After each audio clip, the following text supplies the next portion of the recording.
अस्सलाम वालेकुम दोस्तों, अज दुलाब जी एक वरी अपडेट तव्हां शेयर कंदासीं। जी हाँ दोस्तों तव्हां सोचे रहिया हूंदो मंसूर खान कहिड़े कम जो आहे, सिर्फ़ु पुलिस में हथी को आहे त पोइ अॻिते इहो कमु कामरेड वग़ैरह छा कंदो, एतिरा शहदाई अथसि, इन जी कहाणी छा बीहंदी। ऐं मुराद जेको आहे उहो शाहनवाज़ खान मां फासी वियो आहे, सोडल जेको आहे रहज़न मां फासी वियो आहे।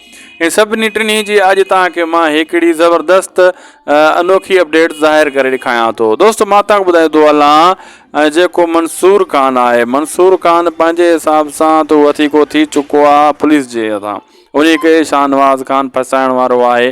तमामु जल्द इन मसइले मां हू जेको आहे यकीनन ॿाहिरि निकिरी ईंदो ऐं बाद में हू वरी कंहिंजे लाइ सोचींदो। हाली उन में अथी को आहे रहज़न फसाई वेठो आहे सोडल खे। सोडल तमामु जल्द इन पंहिंजे मसइले मां जान छॾाए वेंदो ऐं उन्हनि जी जेका सौट आहे रहज़न जी, उन जो सौदो करे कंहिं न कंहिं तरीक़े सां पंहिंजी जान छॾाईंदो ऐं इहो तमामु जल्द मसइलो हल थींदो ऐं इन्हनि में ॿ धड़ा थी वेंदा। मुराद पंहिंजे दुश्मन में पूरो आहे, जेका शाहनवाज़ खान घुराया आहिनि उन जे पोयां आहिनि। तमामु जल्द उन्हनि खे पादर शादर हणी जान छॾाइण जी कोशिशि कंदो। इहो बि सोडल जे बारे में कुझु न कुझु सोचण जी क़दम खणण जी कोशिशि कंदो मुराद, लेकिन फ़िलहालु उहो ओॾे हथी को थी वियो आहे ऐं सोडल हेॾां।